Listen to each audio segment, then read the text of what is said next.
باقی لوگ تو ساکت تھے، لیکن پروفیسر ٹیل کے منہ سے ایک عجیب سی آواز نکلی اور پھر وہ برق رفتاری سے اپنا جگہ چھوڑ کر ایک جانب بھاگا۔ سبھی ان پرسرار منظر کو حیران نگاہوں سے دیکھ رہے تھے۔ پروفیسر ٹیل دوڑتا ہوا نیچے پہنچا اور اس جگہ کی طرف بڑھنے لگا جہاں وہ درندہ موجود تھا۔ پھر اچانک عمران بھی ایک جانب سے نکل آیا۔ پروفیسر ٹیل نے جھک کر کوئی چیز اٹھائی اور عمران کی جانب دیکھنے لگا۔ پھر اس نے بے اختیار دونوں ہاتھ پھیلائے اور عمران سے بغل گیر ہو گیا۔ ارے ارے میں نے کیا کیا ہے؟ عمران نے بوکھلائے ہوئے لہجے میں کہا۔ مجھے یقین تھا، اللہ کی قسم مجھے یقین تھا، تم اتنے ہی ذہین تھے اس وقت بھی اور آج بھی۔ جو کچھ تم نے کیا ہے عمران، وہ یہ ظاہر کرتا ہے کہ تمہیں میری ضرورت ہے اور مجھے تمہاری۔ آپ کم از کم اسے محفوظ تو کر لیجئے۔ محفوظ ہے۔ ویسے یہ سب لوگ سیدھے سچے لوگ ہیں، ان سے کچھ چھپانے کی ضرورت نہیں ہے۔ نہیں پروفیسر ٹیل، پلیز، جو بات جب تک کھل کر منظر عام پر نہ آئے اس کے بارے میں دوسروں کو نہیں معلوم ہونا چاہیے۔ لیکن تم نے اس لائن پر کیسے سوچا؟ اور تمہارا نشانہ قیامت کا نشانہ ہے۔ باقی باتیں بعد ہیں۔ یہ لوگ سوال کریں گے کیا ہم لوگ یہاں کیا دیکھنے آئے تھے اور درندے کو ہم نے کس طرح غائب کیا۔ لیکن پروفیسر ایک بات اور ذہن میں رکھیے، اس واقعے کے بعد اسے ادھر سے اور جو بھی کارروائی ہوگی وہ زیادہ سنسنی خیز ہوگی، کیونکہ ان لوگوں کو یہ احساس ہو جائے گا کہ ہم لوگ اصلیت کی تہہ تک پہنچ رہے ہیں۔ کچھ سوچیں گے، کچھ کریں گے، لیکن ہم جو کچھ کریں گے کچھ نہ کچھ تو ان لوگوں کو بتانا ہی پڑے گا۔ پروفیسر ٹیل نے کہا۔ ان کی ذمہ داری آپ مجھے سونپ دیجیے۔ ٹھیک ہے، پروفیسر ٹیل نے کہا اور ایک چھوٹا سا چکور باکس اپنے لباس میں چھپا لیا جو اس نے اسی جگہ سے اٹھایا تھا جہاں درندے پر گولیاں چلائی گئی تھیں، اور اس کے بعد وہ دونوں آہستہ کرامے سے اس جانب بڑھنے لگے، جبکہ بقایا افراد مدہرانہ انداز میں کھڑے ان دونوں کو دیکھ رہے تھے۔ اور جب یہ قریب پہنچنے تو ان کا بڑا عجیب سا استقبال کیا گیا۔ کیا ہو رہا تھا؟ یہ کیا کر رہے تھے تم لوگ؟ آپ نے کوئی ذمہ داری سونپی ہے ہمیں؟ پروفیسر ٹیل نے کہا۔ پروفیسر پلیز آپ بتائیے یہ سب کیا ہوا؟ جو کچھ ہوا ہے اس کے بارے میں ابھی آپ کوئی سوال نہ کریں۔ یوں سمجھ لیجئے کہ آج سے ہم نے اپنے اس کام کا آغاز کر دیا ہے جس کے لیے رانا بختیار نے ہمیں بلایا تھا۔ ظاہر ہے سب کے سامنے یہ تمام باتیں نہیں کہی جا سکتی تھیں۔ پھر تنہائی میں پروفیسر ٹیل نے عمران کی وہ چوکور باکس دکھایا اور بولا، تم نے بالکل صحیح اندازہ لگایا۔ بہرحال یہ ایک سنسنی خیز کارنامہ ہے۔ کاش ہمیں ڈرائیو کے بارے میں کچھ اور حقیقتیں معلوم ہو سکیں۔ میں اس کا انتظام کر دوں گا، لیکن اس کے لیے ہمیں پروفیسر حجازی سے گفتگو کرنا پڑے گی اور ایک یا دو افراد کو یہاں سے روانہ کرنا پڑے گا۔ ٹھیک ہے، اس کا انتظام میرے خیال میں ہو جائے گا۔ دوسری صبح سب لوگوں کے لیے سنسنی خیز تھی۔ عمران اور پروفیسر ٹیل ان لوگوں کو ٹالتے رہے تھے اور کوئی خاص بات نہیں بتائی تھی، لیکن رانا بختیار کے سپرد ایک ذمہ داری کی گئی تھی۔ پروفیسر حجازی نے درخواست کی تھی کہ جوزف کو شہر بھجوانے کا انتظام کر دیا جائے اور رانا بختیار نے اپنے ایک بیٹے کے سپرد یہ ڈیوٹی کر دی۔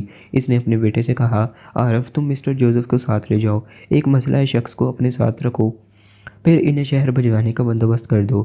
جی ڈیڈی، عارف نے کہا۔ عمران نے ایک لفافہ جوزف کو دیتے ہوئے کہا، اسے طاہر صاحب کے حوالے کرنا ہے۔ اوکے بوس، میرے لیے کیا حکم ہے؟ شادی کے سوا جو دل چاہے کرنا، عمران نے اطمینان سے جواب دیا۔ وہ تو باس اسی دن کروں گا جب تم کرو گے، جوزف نے مسکرا کر کہا، اور عمران آنکھیں پھاڑ پھاڑ کر اسے دیکھنے لگا۔ تجھے ابھی تک نہیں پتہ؟ کیا باس؟ میری شادی کے بارے میں؟ سوری جوزف، اگر تم اس انتظار میں تھا تو مجھے پہلے بتانا چاہیے تھا۔ کیا باس؟ جوزف ہنستا ہوا بولا، تم اور شادی؟ میری شادی بے شک نہیں ہوئی، لیکن مجھے شادی شدہ لوگوں کی پہچان ہے۔ خوب، کیا پہچان ہے؟ پہلے وہ تر و تازہ ہوتے ہیں، سرخ و سفید ہوتے ہیں، ہنستے بولتے نظر آتے ہیں، پھر وہ صرف بیوی کے سامنے ہنستے ہیں، بیوی کے ساتھ ہوتے ہیں ورنہ چپ رہتے ہیں۔ ایک کلب میں مقابلہ ہوا کہ جو لوگ بیویوں سے ڈرتے ہیں وہ اس طرف کھڑے ہو جائیں، جو نہ ڈرتے ہوں وہ دوسری طرف۔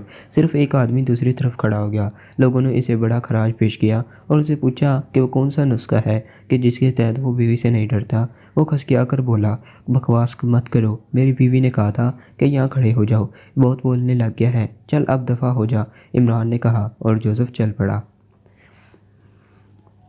عمران صورتحال کو جس حد تک سمجھ چکا تھا اس کے تحت اس نے جوزف کو تمام تفصیلات سمجھا کر بھیجا تھا اور اسے بتا دیا تھا کہ اسے کیا کرنا ہے۔ پروفیسر حجازی یہ بات اچھی طرح جانتا تھا کہ عمران نے کوئی ایسی بات معلوم کر لی ہے جس سے اسے اس مسئلے کا حل مل جائے گا، ورنہ وہ جوزف کو اس طرح روانہ نہ کرتا۔ اب یہ مشکل کام تھا کہ عمران سے اس کی زبان کھلوائی لی جائے، لیکن پروفیسر ٹیل اس سلسلے میں اپنے دوست حجازی سے پردہ نہیں رکھ سکتا تھا، کیونکہ اس کے اور حجازی کے درمیان بہت گہرے تعلقات قائم ہو گئے تھے۔ اس نے حجازی کو بتایا، عمران دنیا کا ذہین ترین نوجوان ہے، اگر ایک ذرا سا اشارہ اسے ملا اور اس نے کمال کر دکھایا، مجھے تو کچھ معلوم ہی نہیں ہے۔ حجازی نے کہا، میں بتاتا ہوں ڈیئر حجازی، بہت عرصے پہلے ایک ایسا فارمولہ میرے علم میں آیا تھا جس سے متعلق کوئی اہم بات تو سامنے نہیں آئی تھی، لیکن کچھ اشارے ایسے ملے تھے جس سے یہ احساس ہوتا تھا کہ یہاں جو کچھ ہو رہا ہے ممکن ہے اس فارمولے کے تحت ہو۔ اس سلسلے میں ایک سائنسدان کا نام میرے علم میں آیا تھا، لیکن بات اتنی پرانی ہے کہ مجھے صرف ٹرائف یاد رہ گیا۔ ٹرائف ایک جرمن باشندہ تھا جو ہٹلر ہی کے زمانے میں اپنے کاموں میں مصروف تھا۔ بات کا تو مجھے کچھ پتہ نہیں چل سکا، لیکن پھر یہ نام گم ہو گیا۔ میں نے عمران کو صرف اشارہ دیا تھا اور عمران نے وہ کر دکھایا جو یقین کرو ناقابل یقین ہے۔ پوچھ سکتا ہوں کہ کیا؟ ہاں، جیسا کہ ہم نے زمین پر دیکھا کہ درندے کے قدموں کے نشانات نہیں بنتے، اور ہم نے یہ بھی دیکھا کہ گولیوں کی تڑتڑاہٹ اسے خوفزدہ کر دیتی ہے۔ اس سے ایک احساس ہمارے ذہن میں پیدا ہوا کہ یہ درندہ جسمانی طور پر کچھ نہیں ہے، کوئی ایسی چیز جو قاتل بے شک ہے لیکن کوئی ٹھوس وجود نہیں رکھتی۔ البتہ یہ بات ذرا حیرت ناک تھی کہ ٹھوس وجود نہ رکھنے کے باوجود وہ انسانی زندگیوں کو ختم کیسے کر دیتی ہے۔ پھر ہمیں اس کی آنکھوں کا خیال آیا۔ وہ آنکھیں غیر معمولی تھیں۔ بس اتنا ہی اشارہ دیا تھا میں نے عمران کو، اور عمران نے راحت کو وہ کارنامہ کر دکھایا۔ تم یقین نہیں کر سکو گے پروفیسر حجازی کہ وہ ایک انوکھی چیز تھی۔ اس پورے وجود میں ایک کیمرہ نما مشین ہے جو سارا کام کرتی ہے۔ وہ مشین آنکھوں کی جگہ لگائی گئی ہے، اور اس کا بقایا جسم صرف اس مشین سے خارج ہونے والی شعاؤں کا نتیجہ ہے۔ میں بھی اسی تھیوری کو مکمل طور پر تمہارے سامنے پیش نہیں کر سکتا، البتہ وہ کیمرہ ہمارے ہاتھ لگ گیا ہے۔ رات کو عمران نے آنکھوں کا نشانہ بنایا تھا اور کامیابی سے اس درندے کو ختم کر دیا تھا۔ کیمرہ اسی جگہ پڑا رہ گیا اور عمران نے اسے اٹھا لایا۔ میں تمہیں دکھاتا ہوں۔ پروفیسر ٹیل نے سیاہ رنگ کا ایک چھوٹا سا چکور باکس جس کے نچلے سرے پر دات تار لگے ہوئے تھے اور سامنے کے حصے پر وہ ٹوٹے ہوئے بلب لگے ہوئے تھے جو اصل میں لینس تھے، پروفیسر حجازی کے سامنے کرتے ہوئے تفصیل سے کہا۔ پروفیسر حجازی چونکہ خود بھی سائنسدان تھا، وہ اسے سمجھنے کی کوشش کرنے لگا۔ تو پروفیسر ٹیل نے کہا، یہ ذرا مختلف کام ہے، ہم اسے بعد میں دیکھیں گے۔ مطلب صرف یہ ہے کہ عمران نے ساری صورتحال کا پتہ لگا لیا۔ مجھے یقین تھا جوزف کو واپس بھیجا معمولی بات نہیں ہے، اب سرکاری طور پر کوئی کارروائی ہوگی۔ بھائی کمال ہے، اتنا اندازہ نکلے گا میرا مجھے یقین نہیں تھا۔ حجازی اور پروفیسر ٹیل بہت دیر تک باتیں کرتے رہے، اور پھر دوسرا دن بھی اپنی ان تفریحات کے دوران گزر گیا۔ رات کو ذرا ہوشیار رہا جاتا تھا، اس لیے کہ رات ہوتے ہی ان لوگوں نے اپنا مورچہ بندی کر لی۔ جگہ بڑی مناسب مل گئی تھی اور یہاں سے وہ سب کچھ کر سکتے تھے۔ پھر چاند نکلا ہی تھا کہ بانسری کی دھنیں فضا میں ابھری۔ بانسری کی آواز سن کر عمران چونکا اور پھر اپنی جگہ سے اٹھ گیا۔ اس وقت بھی وہ دو نوجوانوں کے درمیان تھا اور شاہ زور علی اپنی بہادری کی داستانیں سنا رہا تھا۔ عمران خواب نگاہ انداز میں کھڑا ہو گیا۔ یوں خیریت؟ بانسری کی یہ دھنیں مجھے نہ جانے کیوں اپنی جانب کھینچتی ہیں۔ تم تو مرد ہو یار، ان چکروں میں کہاں پڑ رہے ہو؟ کسی نوجوان نے کہا، لیکن عمران آہستہ آہستہ ٹہلتا ہوا اس جانب چل پڑا۔ آج بھی کسی نے اسے روکنے کی کوشش نہیں کی تھی اور نہ ہی اس کا تعاقب کیا گیا تھا۔ کچھ نوجوانوں نے اٹھنا بھی چاہا تھا، لیکن پروفیسر حجازی نے روک دیا۔ عمران آگے بڑھتا رہا۔ کافی فاصلے پر اس نے اسی گوالے کو دیکھا جو مست ہو کر بانسری بجا رہا تھا۔ عمران اس کے قریب پہنچ کر اس کے سامنے بیٹھ گیا۔ گوالا ایک حسین دھن بجاتا رہا، پھر وہ اپنی دھن سے فارغ ہوا تو اس نے عمران کی جانب دیکھا اور پھر آہستہ سے بولا، تم پھر آ گئے؟ تم بانسری ہی اتنی خوبصورت بجاتے ہو، کوئی اور نہیں متاثر ہوتا تمہاری طرح؟ نہیں، تمہاری بانسری سے بہت دلچسپی ہے۔ ہاں تو پھر لو، یہ بانسری میں تمہیں سونپتا ہوں۔ اس نے بانسری کا رخ عمران کی جانب کیا۔ کوئی دوسرا تصور بھی نہیں کر سکتا تھا کہ دوران گفتگو کوئی ایسی بات ہو سکتی ہے، اور پھر ایک معصوم سا گوالا، لیکن وہ عمران تھا، ایک لمحے چکنا رہنے کا عادی۔ گوالے نے بڑی سادگی سے بانسری کے سوراخ کا رخ عمران کی جانب کیا تھا۔ دوسرے لمحے بانسری کے سوراخ سے سفید رنگ کا ایک غبار نکلا جس نے عمران کے چہرے کو اپنی لپیٹ میں لے لیا۔ یہ دوسری بات ہے کہ بانسری کا رخ اس طرف ہوتے ہی عمران نے فوراً سانس بند کر لیا تھا۔ وہ سانس بند کرنے کا ماہر تھا اور کافی دیر تک سانس روک سکتا تھا۔ سفید رنگ کے غبار نے اس کے چہرے کو لپیٹ میں لے لیا تھا اور عمران سانس روک کے پھٹی پھٹی آنکھوں سے اس غبار کو دیکھ رہا تھا۔ اس نے ہونٹ بھی مضبوطی سے بند کر لیے تھے۔ پھر رفتہ رفتہ وہ جھومنے لگا اور اس کے بعد وہ سدھ ہو کر زمین پر اوندا لیٹ گیا۔ گوالا جلدی سے کھڑا ہو گیا تھا۔ وہ کافی تنومند آدمی تھا۔ اس نے ادھر ادھر دیکھا اور پھر تیزی سے جھک کر عمران کو اپنے شانوں پر اٹھا لیا۔ عمران اس کی جسامت تو پہلے ہی دیکھ چکا تھا، ہاتھ پیروں کی قوت کا بھی اس نے اندازہ لگا لیا تھا۔ گوالا جس تیزی سے اسے لے کر دوڑ رہا تھا، اس پر عمران کو حیرت ہو رہی تھی، لیکن اس کے دونوں ہاتھ جڑ رہے تھے اور اس نے پورا بدن بے سدھ چھوڑ دیا تھا۔ البتہ وہ اب آہستہ آہستہ